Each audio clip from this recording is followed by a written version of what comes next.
Bien, todas esas son excusas, ¿no es cierto? Porque nos queda bien claro que ayer tuvieron la oportunidad. Hay congresistas que critican al presidente Pedro Castillo y a la premier Mirta Vázquez por tener a estos ministros en el gabinete, pero cuando ellos tienen las herramientas democráticas de poder interpelarlos, dicen no. Si los morados presentan, no. Fuerza Popular dice ahora, nosotros vamos a presentar nuestra moción de interpelación. Por sus votos los conocerás. Para hablar de este y otros temas nos encontramos con el ex congresista Richard Arce en vivo. Gracias, señor Arce, por acompañarnos esta noche. Buenas noches. Buenas noches, Marisol. Para un gusto, hablar, como siempre. sí, para hablar de este contigo. tema, pero también de otro tema, porque hoy la premier Mirta Vázquez y el presidente Pedro Castillo reaparecieron juntos. Vamos a ver la siguiente nota. Los rumores de una posible renuncia de la premier Mirta Vázquez ante la falta de respaldo del presidente Pedro Castillo han llevado al ala serronista de la bancada de Perú Libre a pedirle que se vaya. Nadie es indispensable. Los cargos en el primerato y los ministerios son de encargo, son por confianza, ¿no? Pero nadie tampoco debe aceptar chantajes de nadie, ¿no? Eso de me voy si no hacen lo que yo quiero, eso puede estar bien pues para la secundaria, para la pelea universitaria, ¿no? Pero en el gobierno no se pueden aceptar ese tipo de chantajes. El que se quiera ir, las puertas siempre están abiertas en el gobierno, yo se lo he dicho desde un principio. Siempre hemos estado dispuestos a coordinar, colaborar, conversar, dialogar con todos, sin chantajes. Mediante el Twitter, la congresista Kelly Portalatino hizo lo mismo. Ministra Vázquez, nos extraña mucho el desaire al presidente Pedro Castillo con su ausencia. Si usted no está de acuerdo con el presidente, le recomiendo renunciar inmediatamente. Para el expremier Óscar Valdés, entre Mirta Vázquez y el presidente Pedro Castillo, habrían existido claros enfrentamientos. Yo pienso que sí han habido enfrentamientos y clarísimos, ¿no? El caso del ministro del Interior anterior que salió, el ministro de Defensa hoy día, son cosas que una persona que se estima no debería estar ahí ya.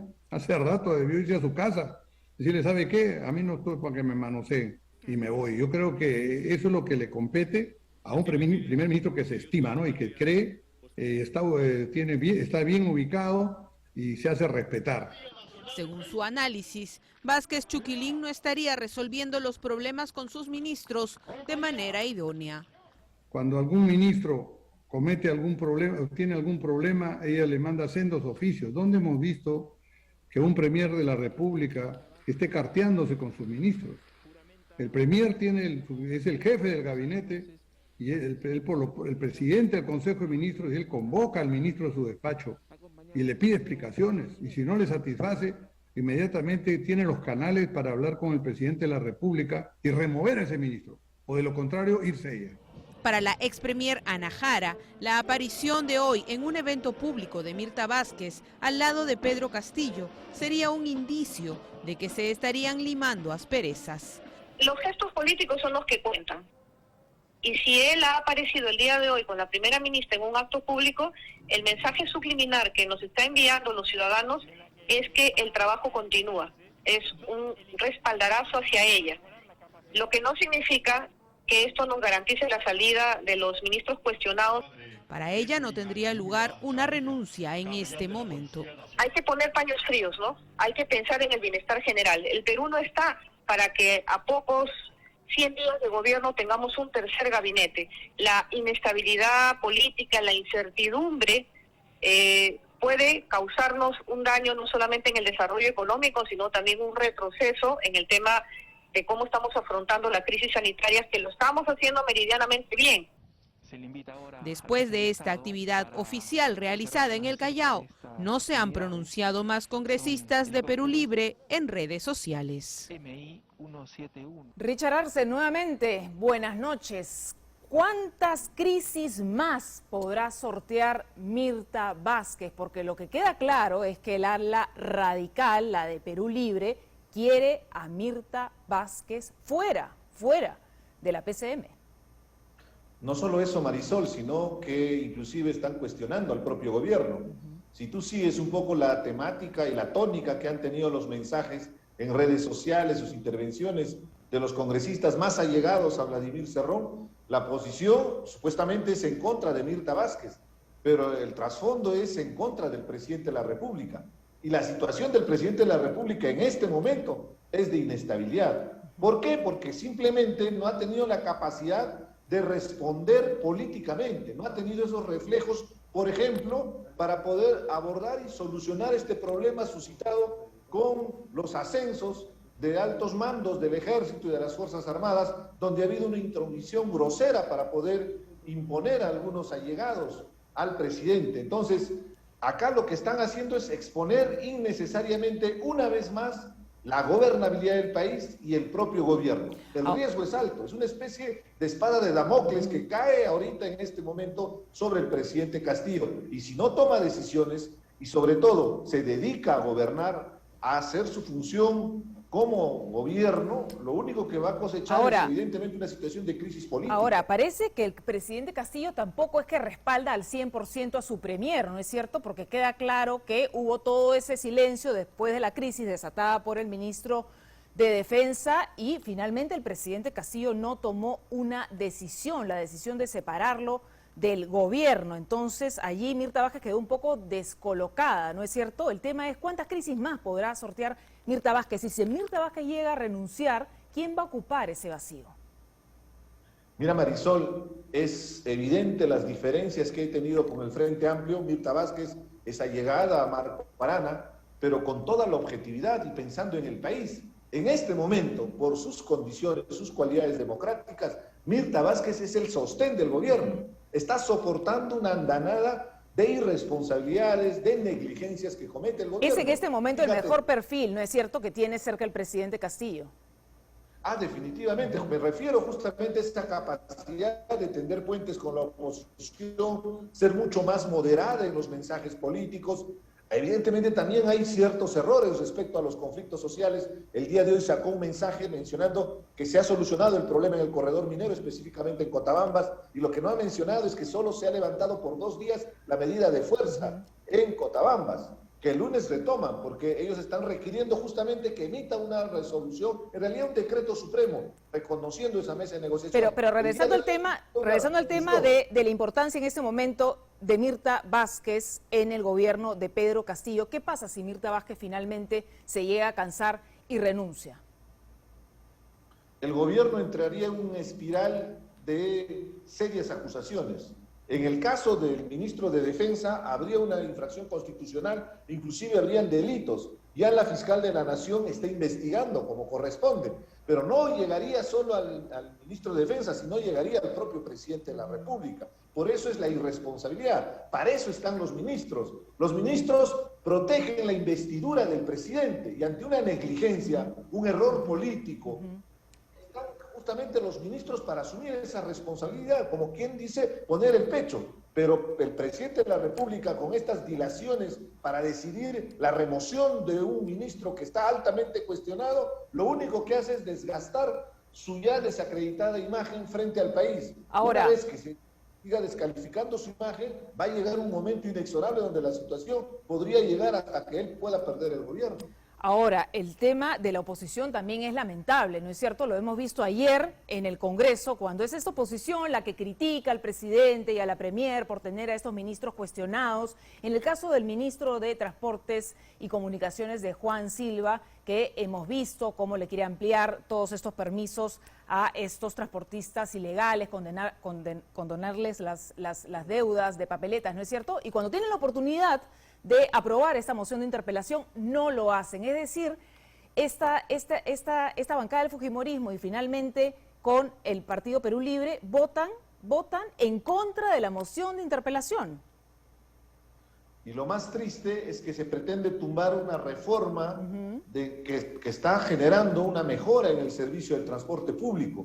Lo hemos vivido, Marisol, esa situación de la cultura combi, justamente relacionada con la irresponsabilidad, la informalidad, los accidentes, personas que han perdido la vida a consecuencia de estos irresponsables. Claro, pero ellos también tienen responsabilidad, ¿no es cierto? Porque ellos critican, pero a la hora que tienen ¿no? La pelota en su cancha, no toman esta decisión. Y ahora Fuerza Popular sale a decir, no, lo que pasa es que no queríamos tener dos mociones de interpelación al mismo tiempo. Vamos a presentar nosotros, la de Fuerza Popular, una nueva.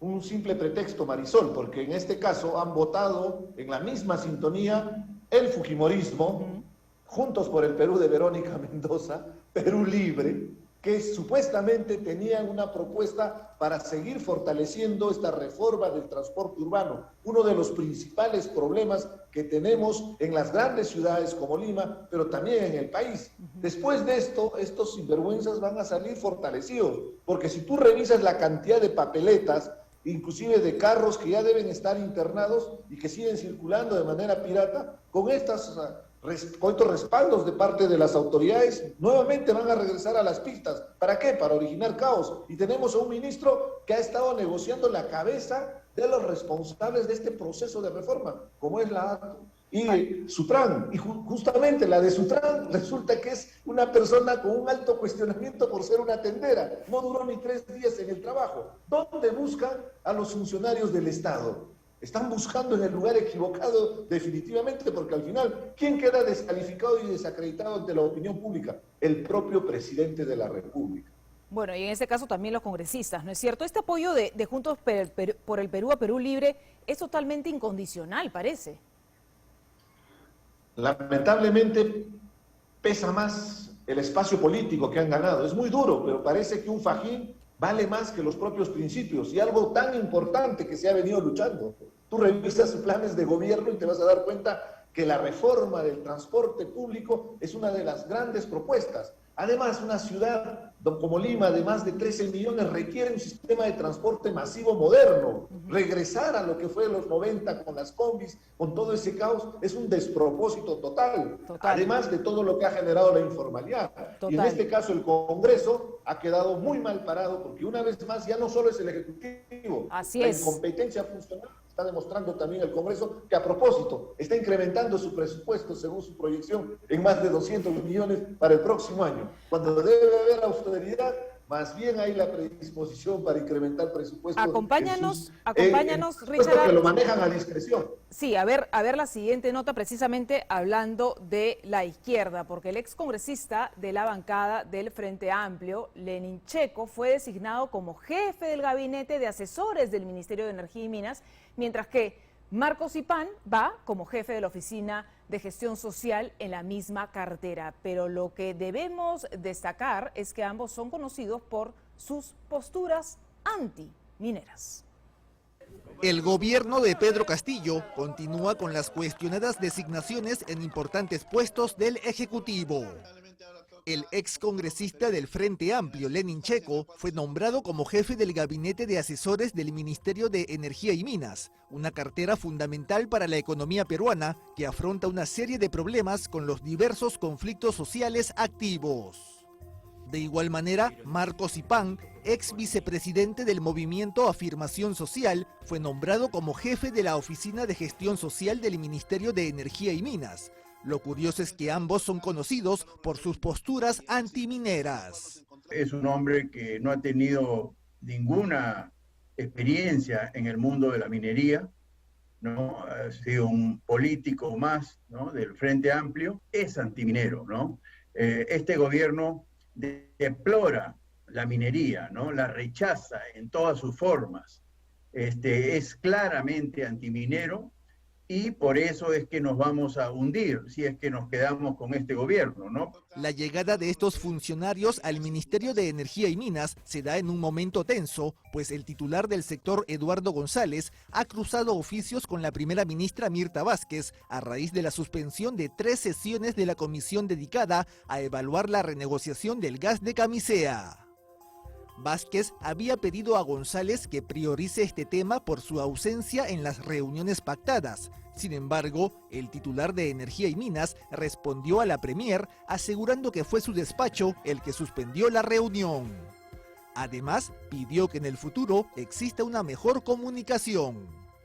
Lo cierto es que en el sector empresarial ven estos altercados como señal de una mala gestión. Entre antimineros se están peleando. Los dos son antimineros, ¿no? Los dos son antimineros. Sin embargo, todo es relativo en esta vida, ¿no? Está claro que la Premier es una persona mucho más centrada, mucho más dialogante que el ministro, ¿no? El ministro es claramente antiminero, él no va a propiciar ningún interés de ningún inversionista. Para el exgobernador regional de Ica, Fernando Sillonis, el gobierno de Pedro Castillo no está priorizando la minería, pero tampoco ha evitado los conflictos sociales ni la violencia. El Estado peruano no ha hecho absolutamente nada para imponer su autoridad de manera legal, ¿no? No ha hecho nada. Es más, ha convalidado al vandalismo y a los bloqueos siendo delitos contra los derechos fundamentales de los peruanos al libre tránsito, al orden público. Cabe recordar que el sector minero representa el 10% del Producto Bruto Interno y genera el 16% de toda la inversión privada. Ahora, este tema también podría agudizar, Richard Arce, el tema de los conflictos, ¿no es cierto?, sociales que siguen latentes en diversas partes de nuestro país, sobre todo en el tema minero. Definitivamente, Marisol, porque ya no solo es el corredor minero que tanto lo hemos hablado en 24 horas y hemos anunciado cuando Guido Bellido cometía las negligencias que después desencadenaron activando los conflictos sociales en torno al corredor minero. Después vimos lo que sucedió en Ayacucho con el incendio del campamento minero de esta empresa Pumayo. Después vimos con Antamina, el proyecto minero más grande que tenemos en el país. Tenemos el problema de los aguajún. Sería interesante replicar las imágenes de nuestros hermanos aguajún reclamándole a este ministro González, justamente no por el problema que ellos afrontan desde hace muchos años por derrames de petróleo, sino por su falta de capacidad para gestionar. Se requiere competencia, se requiere experticia, se requiere conocimiento, y ese es el perfil para los gestores que trabajan en el gobierno. Pero ¿qué gestores vamos a pedir si ni siquiera tienen una política clara de gestión de los conflictos sociales? Si ni siquiera conocen el contexto de la problemática. Además que Mirta Vázquez, que debería de estar en estos conflictos, ¿no es cierto?, apagando estos incendios, está más bien aquí tratando de arreglar todas estas crisis con los ministros. Y lo más grave es que dan información errónea, generan muchas más falsas expectativas. Por ejemplo, te repito, lo que está sucediendo en Apurímac, están pidiendo el canon, y el presidente se ha comprometido para enero. Que entregue en enero el canon. Y no lo van a tener. El canon no llega en enero, va a llegar en junio. Entonces hay que informar con objetividad, por una cuestión elemental. Se crean falsas expectativas.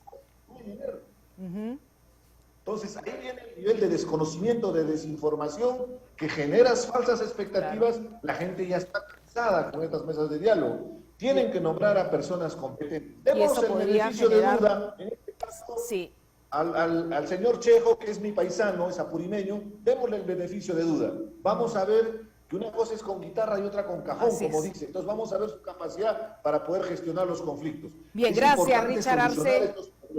Gracias, Richard Arce, por acompañarnos esta noche en la edición central y por todos sus alcances.